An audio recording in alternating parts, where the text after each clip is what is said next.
जय हिंद साथियों, स्वागत है आपका self study classes with Sumit Jain YouTube channel में।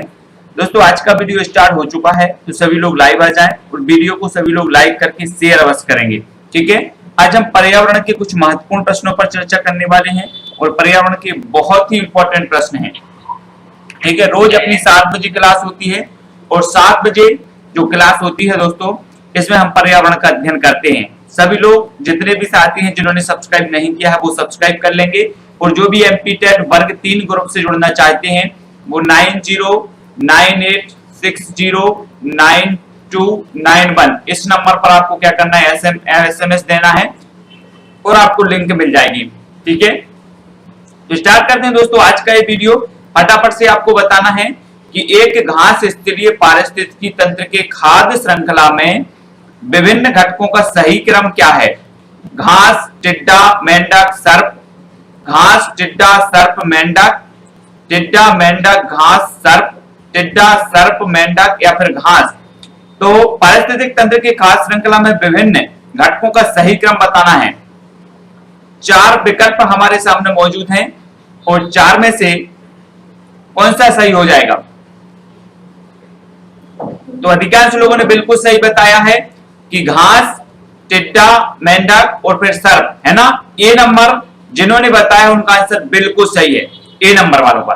ठीक है, अगला बताना दोस्तों, इनमें से कौन खाद्य श्रृंखला का निर्माण करता है। खाद्य श्रृंखला का निर्माण करता है तो कौन करता है। 4 विकल्प आपके सामने मौजूद हैं। और एक चीज और दोस्तों, कल हमने आपको बताया था आर्द्र भूमि, आर्द्र भूमि की चर्चा अपनी कल हुई है।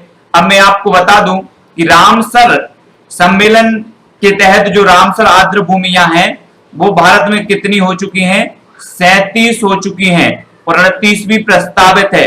तो 37 हो चुकी है, मैंने आपको कितनी बताई थी, 27। ठीक है, तो ये सुधार लेना, कितनी हो चुकी है आर्द्र भूमि, 37। ठीक है, सभी लोग याद रखेंगे। और कौन खाद्य श्रृंखला का निर्माण करता है, प्रश्न क्रमांक 2 का आंसर बताना है। 4 विकल्प हमारे सामने मौजूद हैं और 4 का आपका बिल्कुल सही आंसर क्या हो जाएगा, घास, बकरा और आदमी, है ना। बी नंबर आपका बिल्कुल सही होगा। बी जिन्होंने बताया उनका आंसर बिल्कुल सही है। एक पारिस्थितिक तंत्र में निम्नलिखित में से कौन प्राथमिक उपभोक्ता है।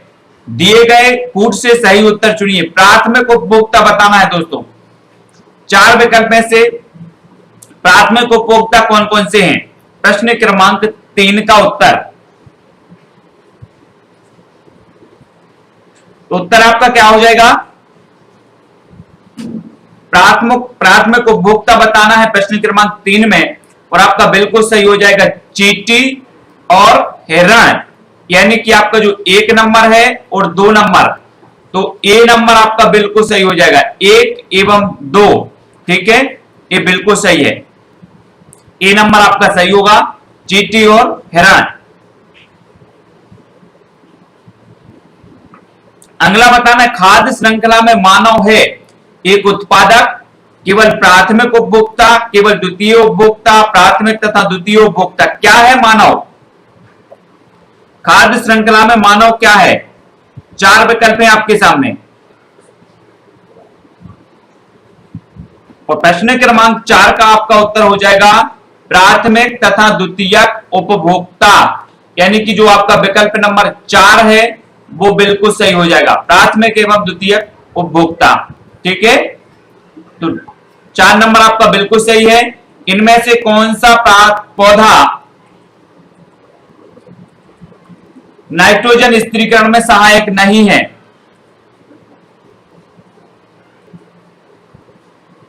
कौन सा पौधा है जो नाइट्रोजन स्थिरीकरण में सहायक नहीं है।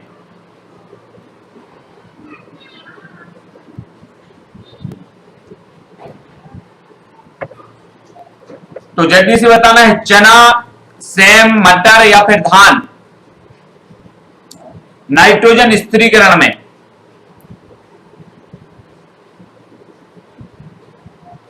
राइट आंसर क्या हो जाएगा, धान। धान यानी डी नंबर आपका बिल्कुल सही होगा। ठीक है, डी नंबर धान, है ना। नाइट्रोजन स्थिरीकरण में सहायक नहीं है धान, डी नंबर बिल्कुल सही है।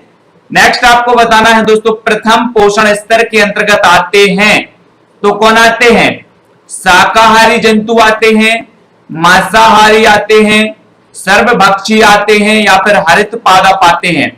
तो कौन आते हैं प्रथम पोषण स्तर में? 4 विकल्प हैं, 4 में से सभी लोग कमेंट करके बताएंगे प्रश्न क्रमांक 6 का आंसर। हाँ, धान मीथेन से रिलेटेड है, बिल्कुल सही अंजना चौहान जी। और हरित पादप आपका बिल्कुल सही हो जाएगा डी नंबर, प्रश्न क्रमांक 6 का डी। हरित पादप प्रथम पोषण स्तर के अंतर्गत आते हरित पादप, यानी डी नंबर आपका यहां पर सही होगा। ठीक है, ये नहीं लगाना शाकाहारी जंतु। पोषण के जो स्तर होते हैं, पोषण के स्तर होते हैं, है ना, पोषण के स्तरों में हरित पादप प्रथम पोषण में आता है ना। डी नंबर आपका सही हो जाएगा। जैविक एवं अजैविक संगठनों के मध्य मध्यस्थ का कार्य करते हैं तो कौन करते हैं? परजीवी, उत्पादक, वियोजक, उपभोक्ता। तो कौन करते हैं? प्रश्न क्रमांक 7, जैविक एवं अजैविक संगठनों के मध्य मध्यस्थ का कार्य। और 7 का आंसर आपका क्या हो जाएगा?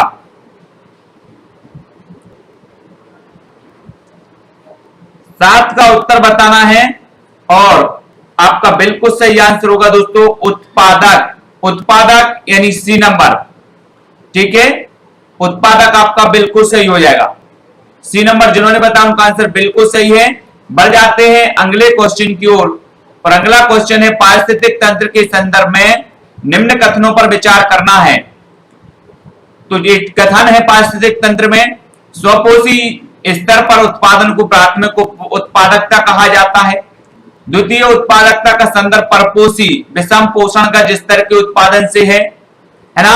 तो आपको बताना है विचार करके कि कौन सा सही है आपका, 1 या 2, केवल 2 या फिर ना तो 1 ना ही 2।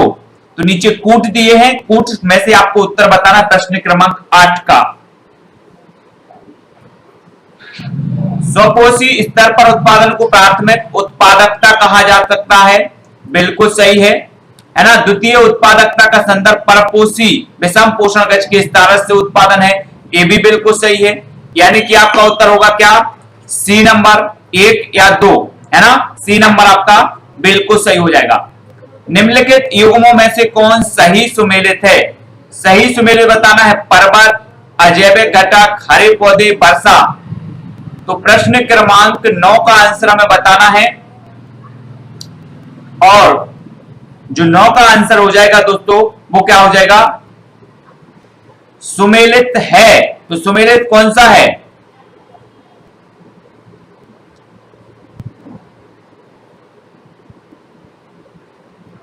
आपका बिल्कुल सही आंसर क्या हो जाएगा? हरे पौधे पारिस्थितिक तंत्र, है ना। तो पारिस्थितिक तंत्र का अंग है ना। तो सी नंबर आपका बिल्कुल सही हो जाएगा। ये क्या है? सुमेलित है। सी नंबर जिन्होंने बताया उनका आंसर बिल्कुल सही है। निम्नलिखित पर विचार करना है दोस्तों, प्रकाश संश्लेषण, श्वसन, जैव पदार्थों का अपचय, ज्वालामुखी क्रियाएं। तो विचार करना है इस पर, प्रश्न क्रमांक 10 पर। और नीचे कूट दिए हैं, उपर्युक्त में से कौन सी क्रिया पृथ्वी के कार्बन चक्र में कार्बन डाइऑक्साइड वायुमंडल में निर्मुक्त करती हैं? तो कौन सी करती हैं? प्रश्न क्रमांक 10 का आंसर बताना है। और राइट आंसर आपका क्या हो जाएगा?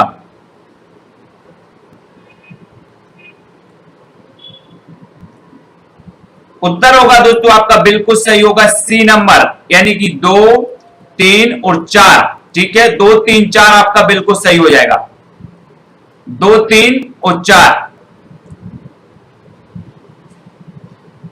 तो 2, 3 और 4 है ना, सी नंबर।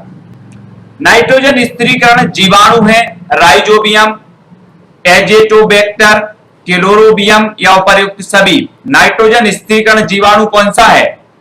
प्रश्न क्रमांक 11 का आंसर बताना है।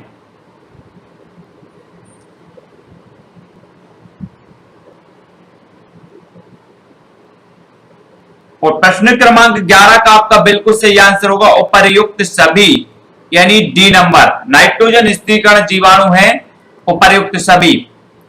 राइजोबियम में भी है, एजेटोबैक्टर है, क्लोरोबियम है। डी नंबर आपका बिल्कुल सही हो जाएगा। सौर विकिरण की सबसे महत्वपूर्ण भूमिका क्या है? कार्बन चक्र में, हाइड्रोजन चक्र में, नाइट्रोजन चक्र में या जल चक्र में सौर विकिरण की सबसे महत्वपूर्ण भूमिका है तो किसमें है?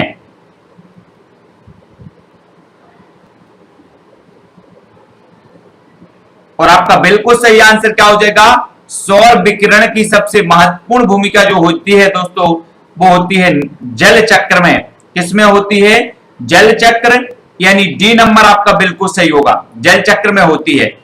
काहे की सौर विकिरण की, ठीक है, तो डी जिन्होंने बताया उनका आंसर बिल्कुल सही हो जाएगा प्रश्न क्रमांक 12 का। वर्षा की मात्रा निर्भर करती है तो काय पर निर्भर करती है? हवा के दबाव पर, वायुमंडल में नमी पर, जल चक्र पर या तापक्रम पर? वर्षा की मात्रा किस पर निर्भर करती है? प्रश्न क्रमांक 13 का आंसर बताना है।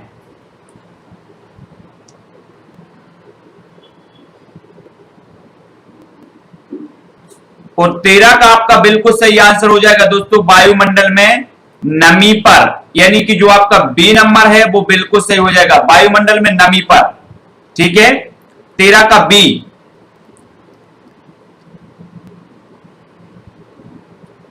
अब अगला क्वेश्चन है, निम्नलिखित में से किसकी उत्पादकता सर्वाधिक होती है? उत्पादकता बताना किसकी सर्वाधिक होती है? दलदल की, उष्णकटिबंधीय वर्षा वन की, सदाबहार वन की, शैवाल व प्रवाल समूह की? तो किसकी होती है सब उत्पादकता सर्वाधिक? प्रश्न क्रमांक 14 का आंसर।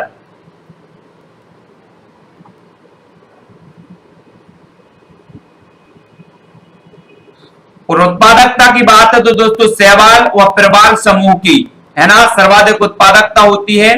और डी नंबर आपका बिल्कुल सही हो जाएगा, डी नंबर।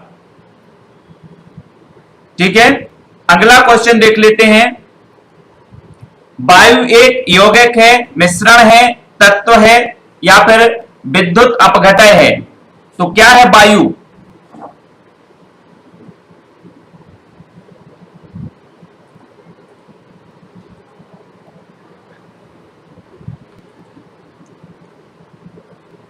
प्रश्न क्रमांक 15 का हमें राइट आंसर बताना है कि वायु क्या है। तो वायु दोस्तों आपका क्या हो जाएगा? मिश्रण। एक क्या है? मिश्रण है। और सी नंबर आपका बिल्कुल सही हो जाएगा प्रश्न क्रमांक 15 का। ठीक है, सी जिन्होंने बताया उनका आंसर बिल्कुल सही हो जाएगा। शुष्क हवा में नाइट्रोजन की मात्रा होती है 21%, 27%, 50 या फिर 78%। कितनी होती शुष्क हवा में?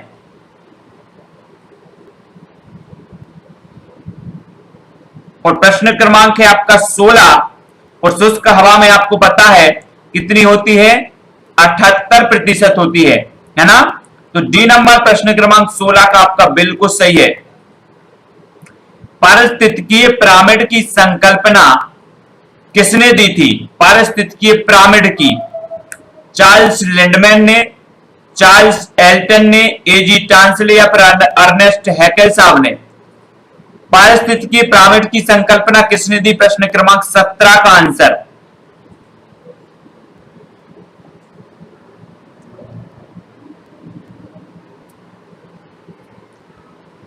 और 17 का आपका बिल्कुल सही आंसर होगा कि जो पारिस्थितिकीय पिरामिड है इसकी संकल्पना दी है दोस्तों चार्ल्स एल्टन, यानी कि सी नंबर, चार्ल्स एल्टन ने।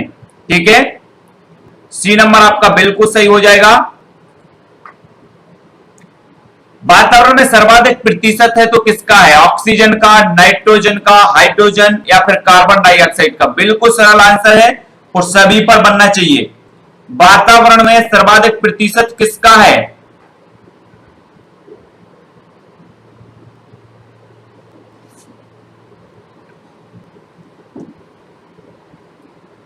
और प्रश्न क्रमांक 18 और 18 का आपका बिल्कुल सही आंसर हो जाएगा नाइट्रोजन का, यानी सी नंबर आपका बिल्कुल सही है। किसका है?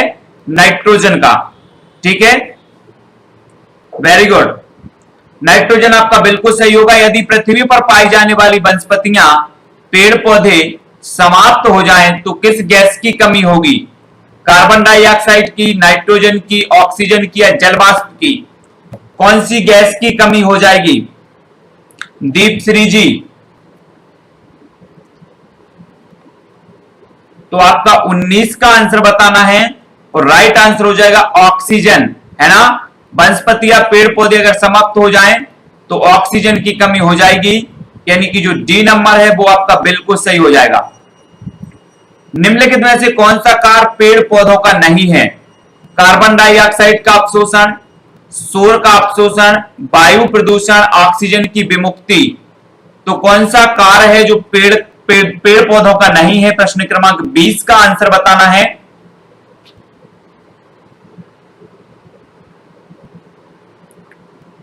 और 20 का अधिकांश लोगों ने सही बताया है कि पेड़ वायु प्रदूषण नहीं करते, है ना। सी नंबर ए आपका बिल्कुल सही होगा। अगला क्वेश्चन दोस्तों, पारितंत्र में खाद्य श्रृंखलाओं के संदर्भ में निम्न में से कौन अपघटक जीव कहलाता है? अपघटक जीव, विषाणु, कवक, जीवाणु। नीचे कोड दिया है, एक, केवल 2, 3, केवल 1, 3, केवल 1, 2, 3। तो कौन कहलाते अपघटक? 21 का आंसर कूट देख लेना नीचे।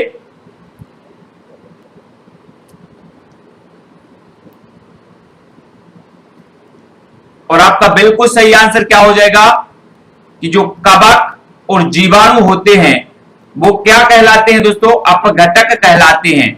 यानी आपका जो उत्तर होगा वो क्या होगा? बी नंबर, ठीक है, बी। निम्न में से कौन सा एक आहार श्रृंखला का सही क्रम है? आहार श्रृंखला का सही क्रम बताना है। डायटम, क्रस्टेशियाई, हेरिंग, क्रस्टेशियाई, डायटम, हेरिंग, डायटम, हेरिंग, क्रस्टेशियाई, या फिर क्रस्टेशियाई, हेरिंग, डायटम। ये आपको आहार श्रृंखला का सही क्रम बताना है।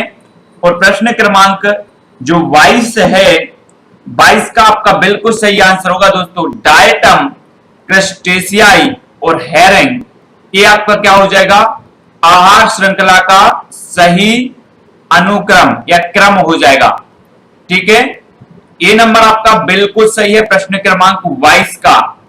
और बढ़ जाते हैं अगले क्वेश्चन की ओर कि पारिस्थितिकी निकाय में ऊर्जा का प्राथमिक स्रोत क्या है? 23 का आंसर बताना है। पारिस्थितिकी निकाय में ऊर्जा का प्राथमिक स्रोत क्या है?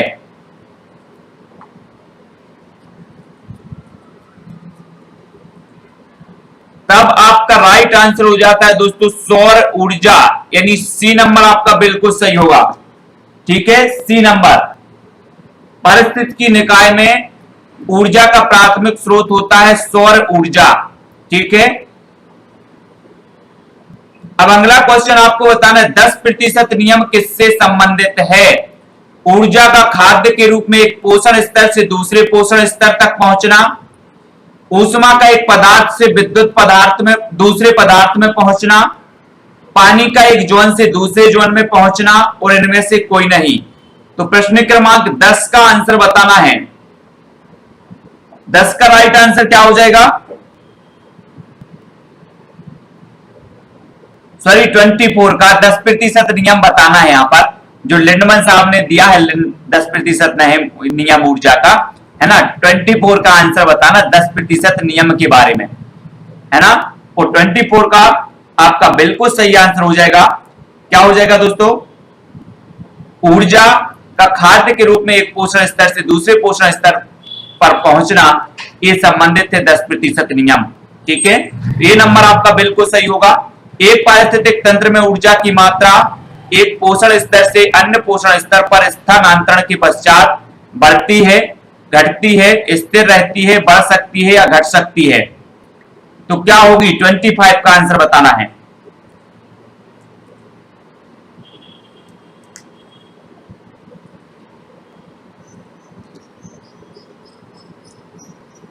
तो एक पारिस्थितिक तंत्र में ऊर्जा की जो मात्रा होती है एक पोषण स्तर से अन्य पोषण स्तर में क्या होती है?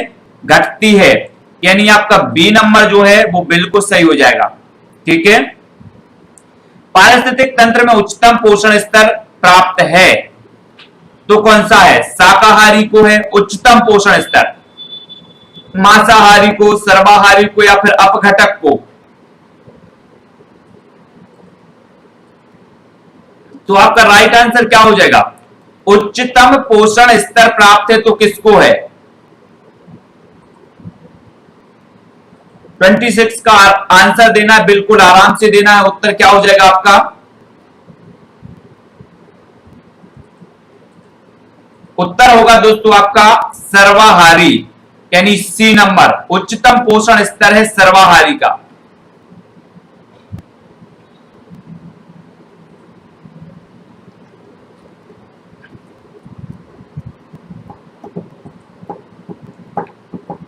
ठीक है, तो सी नंबर। नाए शाकाहारी से भी प्राप्त कर रहा है, मांसाहारी से भी प्राप्त कर रहा है। जैवभार का पिरामिड किस पारिस्थितिक तंत्र में उल्टा होता है? वन, घासी स्थल, तालाब या शुष्क स्थल? किसमें होता है उल्टा जैवभार का पिरामिड? तो 27 का आंसर बताना है। और दोस्तों जैवभार का जो पिरामिड होता है उल्टा होता है तालाब। तालाब यानी कि बी नंबर। तालाब में क्या होता है? जैवभार का पिरामिड उल्टा होता है। निम्नलिखित में उपभोक्ता के अंतर्गत नहीं आते तो कौन नहीं आते? मृतोपजीवी, मांसाहारी, परजीवी या उपरोक्त सभी? उपभोक्ता के अंतर्गत कौन नहीं आते? 28 का आंसर बताना है।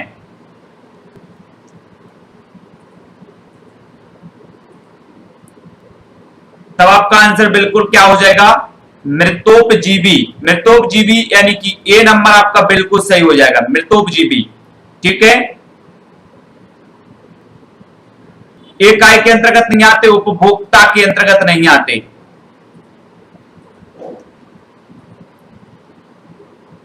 अगला बताना है दोस्तों आपको, पेड़ पौधे किस रूप में मृदा से नाइट्रोजन ग्रहण करते हैं?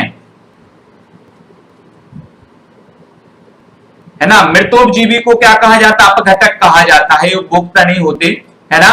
और पेड़ पौधे किस रूप में मृदा से नाइट्रोजन ग्रहण करते हैं? Nitrate ion, nitrate ion, ammonium ion या फिर नाइट्रोबैक्टर? किस रूप में करते हैं? 29।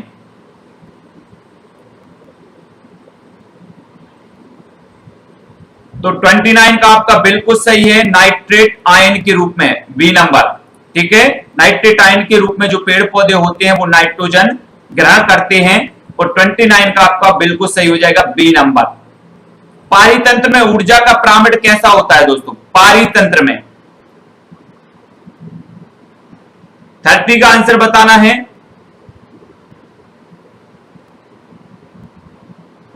और 30 का आपका बिल्कुल सही आंसर होगा कि जो पारितंत्र है, और पारितंत्र में जो ऊर्जा का पिरामिड होता है वो कैसा होता है? सदैव सीधा होता है, यानी बी नंबर आपका बिल्कुल सही हो जाएगा।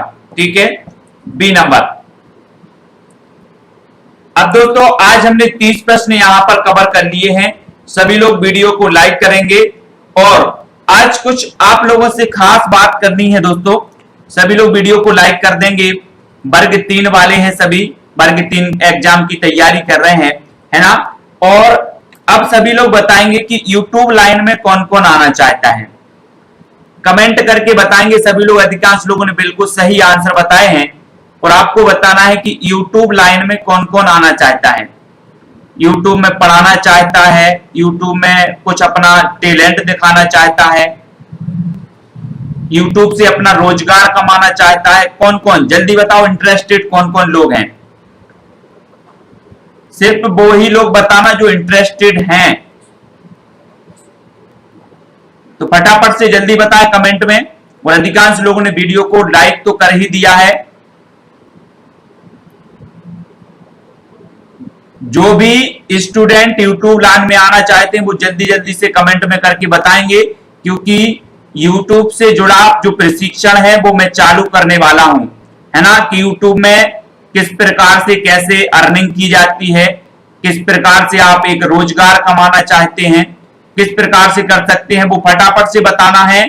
पर्सनल भी आप बता देना, मैं एक ग्रुप बनाने वाला हूं जिसमें आपको प्रशिक्षण दिया जाएगा कि कैसे आपको बनाना है यूट्यूब चैनल, कैसे उसमें आप पढ़ा सकते हो, कैसे उसमें कुछ अपना टैलेंट बना सकते हो, है ना, क्योंकि विभिन्न लोगों के पास अलग अलग टैलेंट होता है। सभी लोग अपना टैलेंट प्रदर्शित करेंगे और आप भी घर बैठे कुछ ना कुछ अर्निंग इससे कर सकते हैं, है ना। तो किशन जी हैं और माही हैं,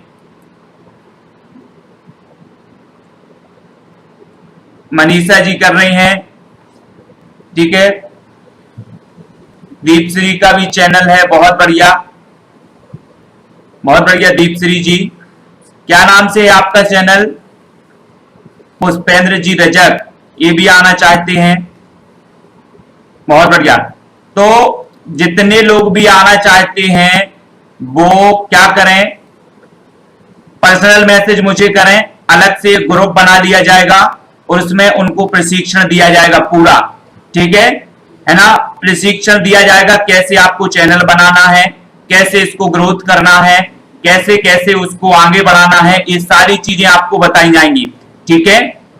मैंने एक चैनल अलग से इसी के नाम पर बनाऊंगा, है ना, जिसमें आपको सिर्फ इतना बताया जाएगा कि कैसे आपको बनाना है, कैसे आपको ग्रोथ करना है, किस टॉपिक पर वीडियो बनाए, सारा का सारा प्रशिक्षण, कौन से सॉफ्टवेयर यूज करना है ना, ठीक है।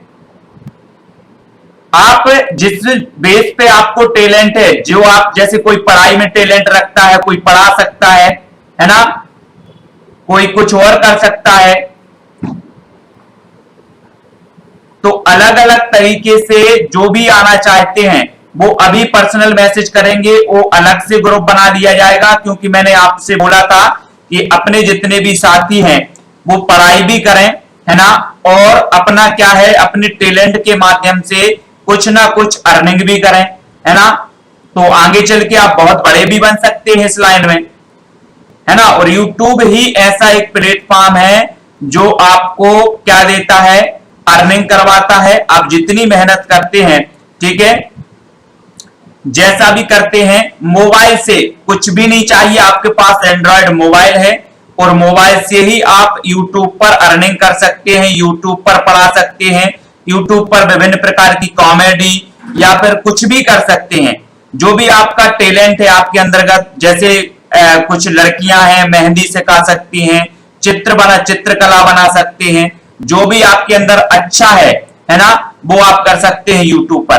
तो जो भी हमारे ग्रुप के साथी हैं और जो बनाना चाहते हैं, जो आगे बढ़ना चाहते हैं इस लाइन में, वो पर्सनल मैसेज करेंगे, है ना, और उनका एक ग्रुप बनाया जाएगा और उनको प्रशिक्षण दिया जाएगा स्पेशली कि किस प्रकार से आपको क्या करना है, आगे बढ़ना है, किस प्रकार से चैनल बनाना है, किस प्रकार से ग्रोथ करना है, कौन से सॉफ्टवेयर यूज करना है ना, किस किस टॉपिक पर आपको वीडियो बनाना है, ये सारी चीजें आपको बताएंगे, ठीक है। तो अपना शुरू होने वाला है प्रशिक्षण, तो सभी लोग वीडियो को लाइक करेंगे, है ना। और मैं भी चाहता हूं कि आप लोग भी आगे बढ़ें और आप लोग भी कुछ ना कुछ करें। जहां बहुत सारे लोग आज लॉकडाउन में घर से बाहर नहीं निकल रहे, आज घर बैठे आप कुछ ना कुछ कर सकते हो, है ना।